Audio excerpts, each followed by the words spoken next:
Welcome to Hope on Fire, relevant talk radio for young adults. Whether you're 25 or 45, there's bound to be a discussion that you care about. Our mission is to share practical ways to find God in your everyday life. And now let's join today's host, Rick Mann. In Matthew 5, Jesus compares us to salt and light of the earth. He commissions us to go and be an example, a witness to those around us. But how often do we actively put that commission into action?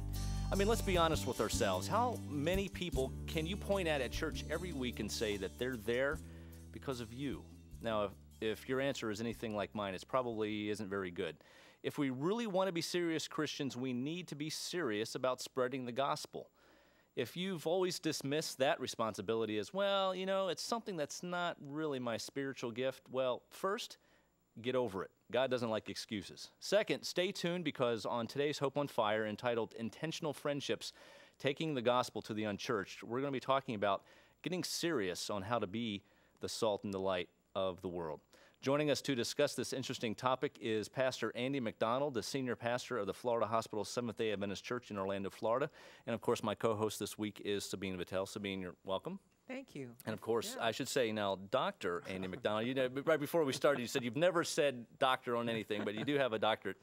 And actually, you wrote your thesis on something very similar to this topic, which, of course, is why we are here. So. Not Unchurched, yeah. Yeah, on the Unchurched. Well, we're glad that you're here, Pastor Andy, and thanks for joining us.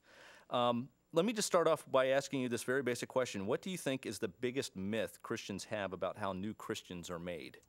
They sort of believe, I think, that they'll just sort of swoop in somehow on their own in the church. Like if we just open the doors, they'll sort of fall in. Or if we can, maybe we can send out a handbill and invite people that we don't know. Right. And all those mailings will somehow convert a person to come to the church and they'll show up. Right. And or maybe they'll just move to town and find us somehow. Yeah, well, you know, I think about looking in the bulletin. Now, I go to a fairly large church here in Florida, so we're lucky to have a lot of people coming in and out. Smaller churches probably doesn't have that very often, but a lot of them are transfers. Or, you know, like I was thinking before when I was trying to write my intro earlier, was the new member ferry just poof, they just suddenly appear. It's like, oh, we're so glad that you're here. We have no idea how you made it or how you found us. And most of the time we end up, at least in my experience, it seems there are other people who were just transferring. Very rarely, it seems anyway, that I actually see somebody that's new, meaning they're brand new Christians. And when we hear about that, oh, we're so thankful that they're there. And maybe it'd be great if they weren't even Christian. They're just brand new. Right, yeah, right, exactly. And so why do you think we have those myths? I mean, why do we think that, you know, these people just magically appear? Why do we have that mindset? Yeah, I don't know, Rick.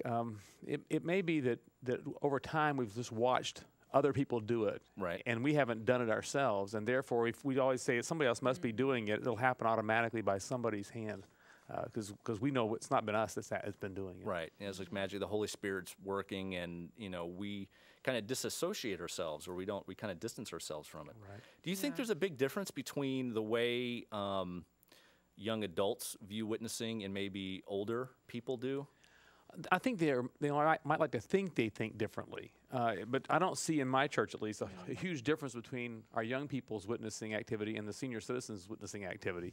It's all sort of similar in thinking that somebody else will be taking care of it, that kind of thing. And where George Barna says that 1 out of 4 people in our culture would say yes if they were invited. So there's obviously a potential market there. Right. They just need to be asked. Well, let's kind of branch into that.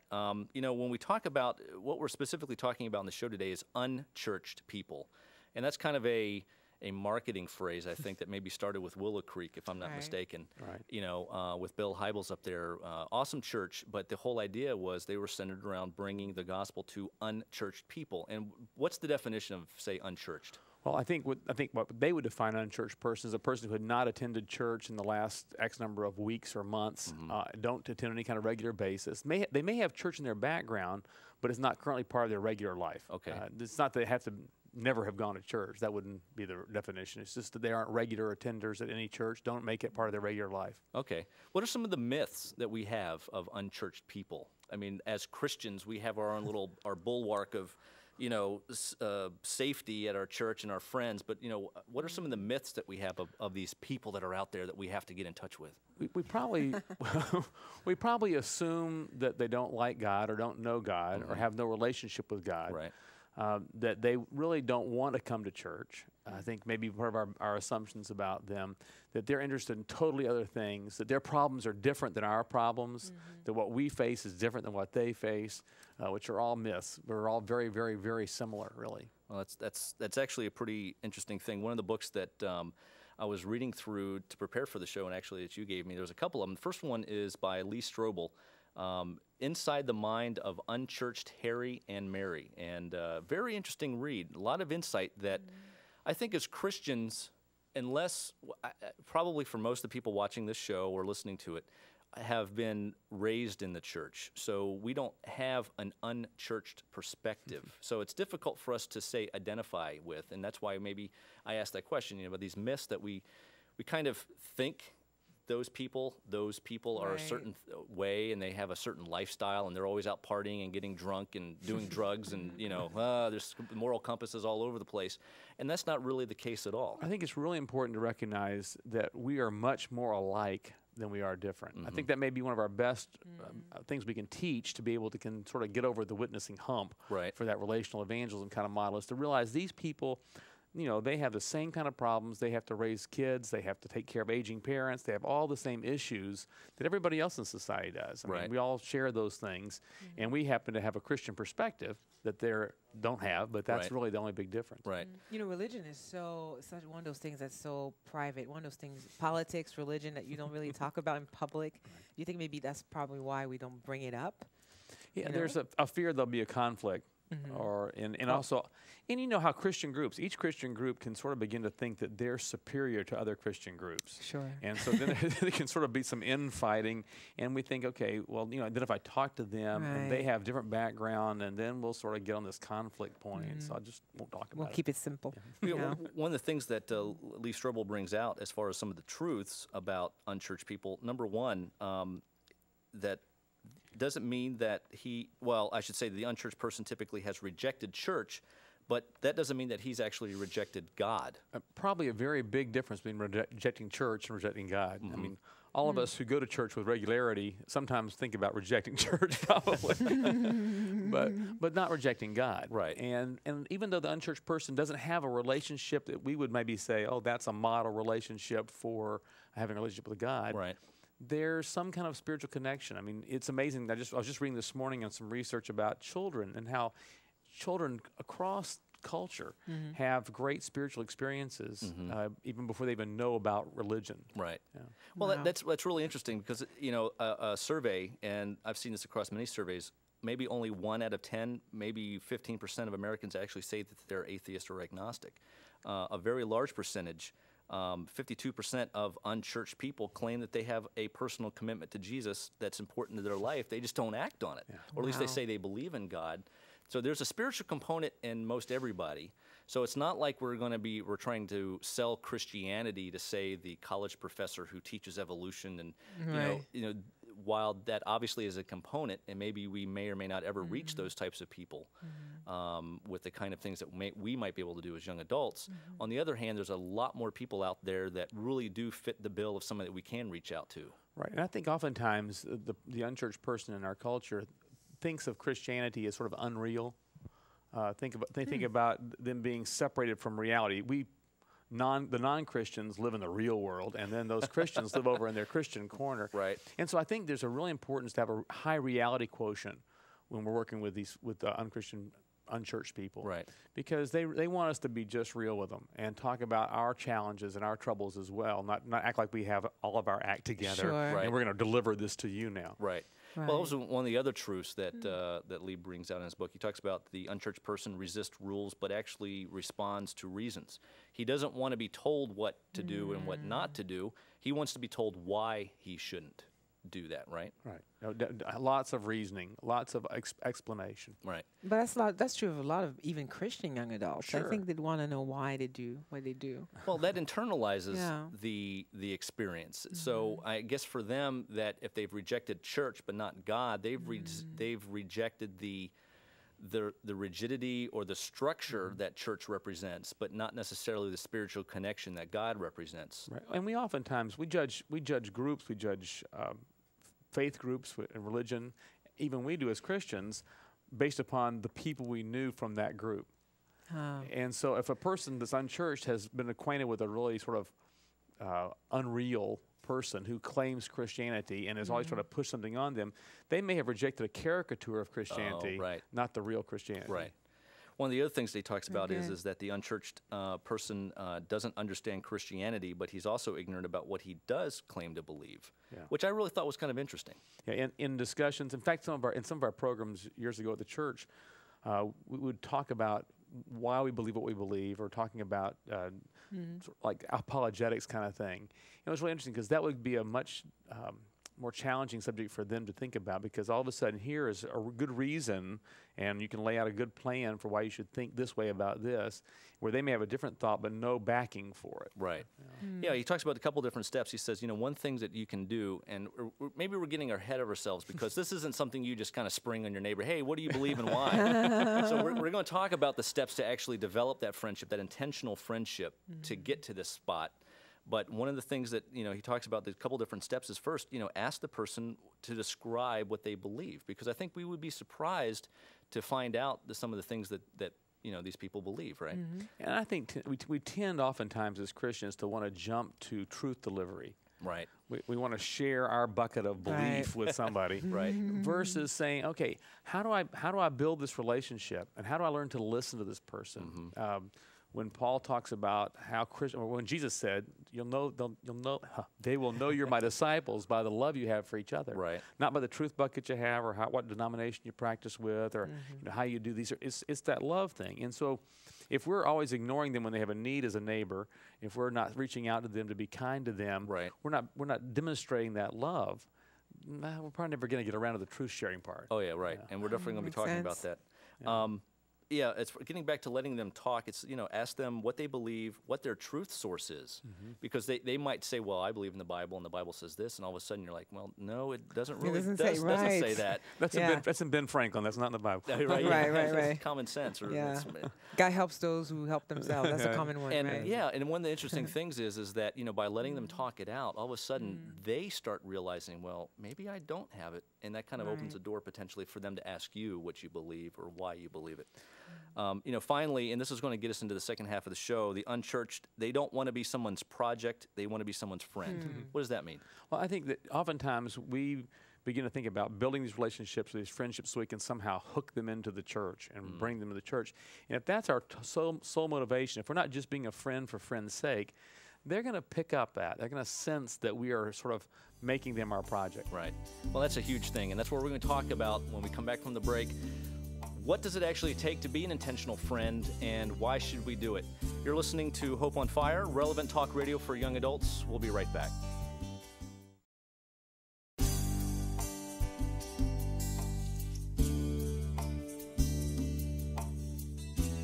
Welcome back to Hope on Fire, relevant talk radio for young adults. This week, we are talking about intentional friendships, taking the gospel to the unchurched.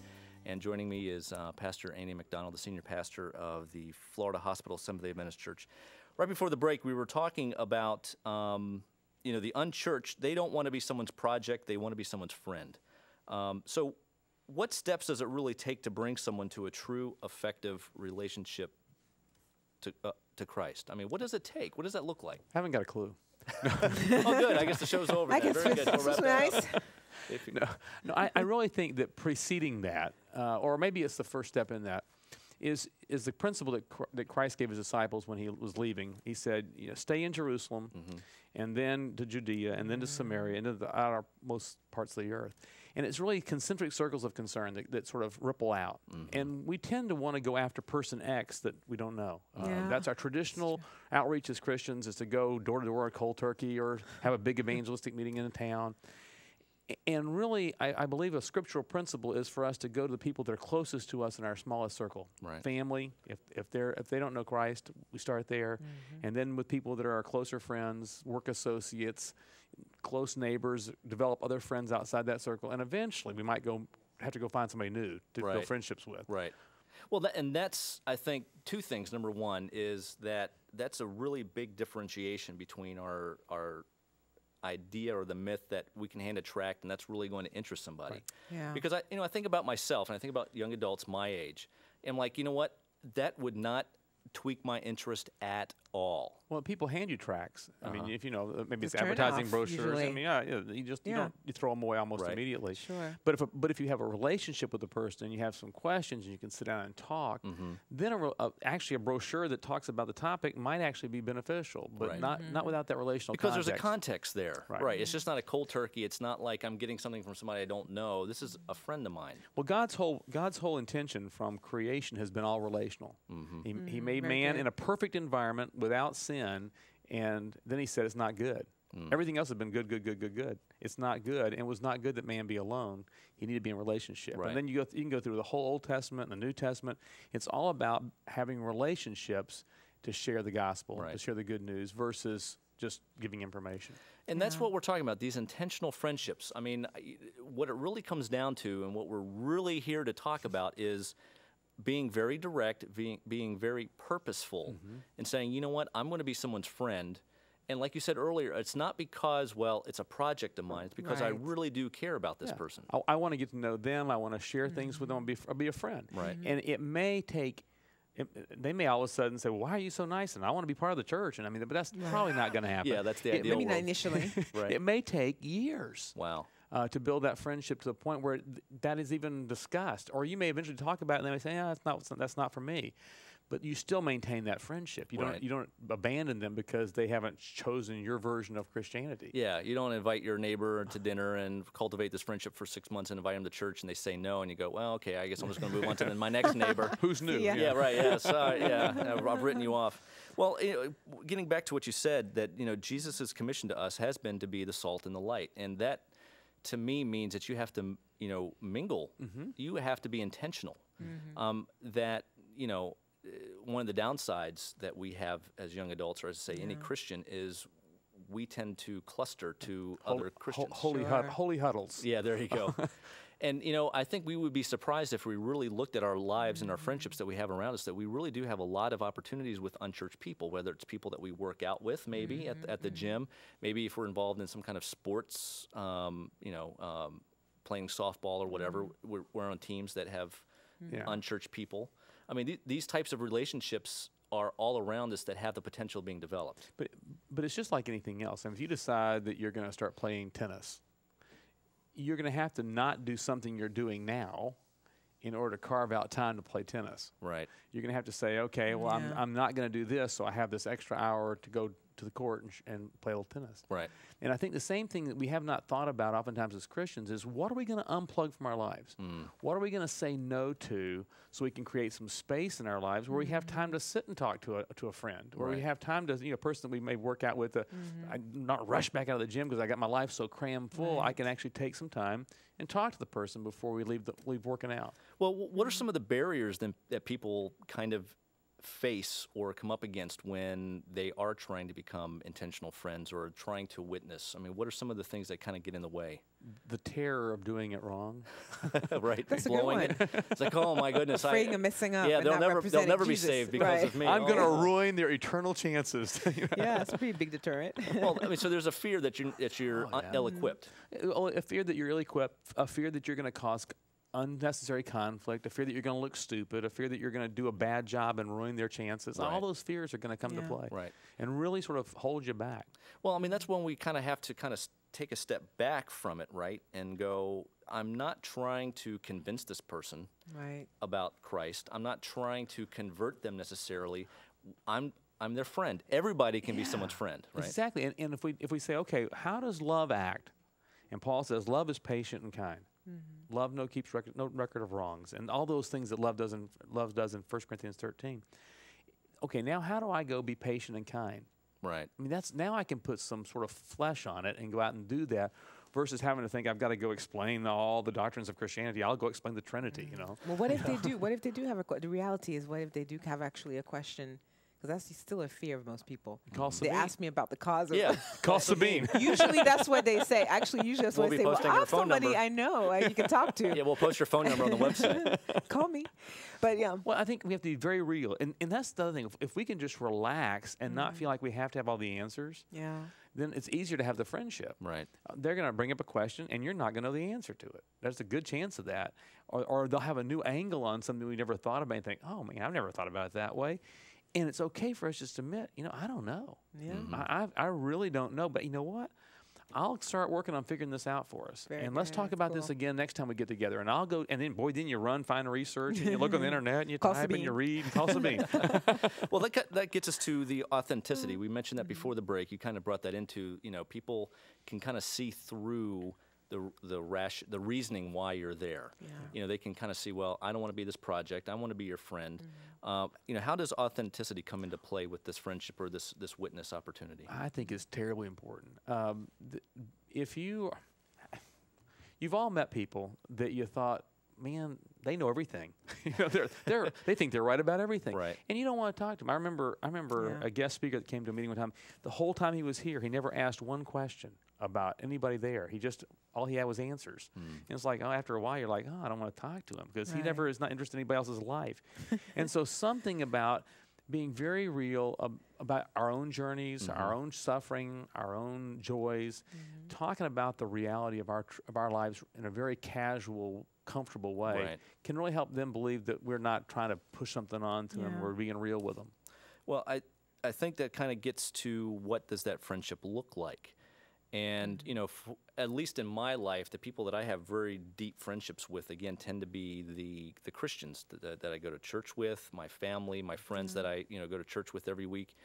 But part of the intentional friendships to the Unchurched is developing that relationship that's beyond the shallow. And I guess what that would mean is I've got neighbors that I see walking their kids that, I pass them when I walk and they pass me. We pass each other in the grocery store and it's, hey, how you doing? How's the kid doing? And it's a very banal, I guess, and very... Yeah, but don't minimize that, though, because that is laying a foundation. I have neighbors that we've been living in the same house now for 18 years. And we have neighbors that we've known for all that time. And we've chatted over the fence. We've talked in the front yard. We watched their kids grow, and they've talked about our kids. And, and I thought, what a waste of time sometimes. I'm not getting this thing anywhere. Right. And just to sort of relax a little bit. Now, he just recently had to have cancer surgery. And all of a sudden, our conversations, our opportunity to be together just deepened because of a life crisis. Right. And, and when something like that takes place. Another thing I think we really need to work on is we oftentimes think we've got to do something for them. One of the best things we can do to build friendship is ask them to help us. Absolutely. Wow. Yeah, that's a good And so can you mow my lawn while I'm gone? Right. Can you pay my bills? That would be great. That Jesus sounds would really good. love I like you that a one. lot. That's Yeah. Can you take me out to eat? Yeah, pay my rent. Yeah, well, I think that's it. Getting back to that, trying to move on to a deeper friendship so you can have those kind of conversations and say, to bring up those opportunities to discuss. And when they see you in situations and how you handle life crises and your life and the challenges in life and the celebrations in life from that Christian perspective, I think, we've always talked about being the example and that, our example will be our witness. Right. And the thing is, people don't get to know us that well. Our example isn't all that great unless the people are with us a lot or have a deeper connection with us, right? Yeah, but I really want to relieve the guilt of our listeners. Okay. I want them I'm trying to inspire them, but okay. No, I want to relieve their guilt of having an anxiousness about getting it done. Right. I mean, because Christians tend to be in a hurry about this witnessing thing. Right. We were on a trip recently, and my son-in-law we were at the top of this tower, and this kid came up and just had a couple of questions and he was doing a Christian witness to him. We picked up on it pretty fast, but the kids go, I mean, it was just going after it. And finally, it's like, take a breath, we'll just talk about Jesus together here. Right. And so I think we need to really take the pressure off ourselves. Sure, Jesus is going to come, the world's going to end, we need people to be saved. That's all true. But oftentimes that gets in the way of us actually having that accomplished. Right. And so just to be able to, let's back off and keep building those friendships and allow the natural processes of relationships to occur. I think that's one of the biggest challenges that maybe that we face, that we think we have to have immediate results. Right. You know, when we have this big evangelistic campaign, we have the numbers that we have to back it up. Wow, we baptized 50 people. We know, though, that from experience, that Jesus best enters a person's life through a relational bridge. Right. You think about your own lives, how you came to know Christ. Through a friend. It's a friend, it's a family member, it's a teacher. Somebody was the bridge. And that's the whole relational idea of the aspect of this kind of relationship. Well, build a friendship so Christ can come across. That's unbelievable, and that's exactly what we're trying to get at. You know, thanks, Pastor Andy, for some insight on how to develop sincere and intentional friendships to those around us. You know, it's God's desire for us to value unbelieving friends, to reach out and mix in, to be the salt and light that Jesus commissioned us to be. I also think that he would want us to be wary of status quo techniques for evangelizing lost people, when in our own hearts we know that these really aren't the best solutions for reaching the people we hope to help. You know, I think God challenges us to think innovatively, to think creatively. Of course, within the parameters of biblical principles, he calls us to come up with a strategy that is true not only to who we are, but also to who our friends are. Thank you for joining us this week on Hope on Fire. We hope that you've enjoyed this topic, and we'll see you again next week. Thanks for joining us.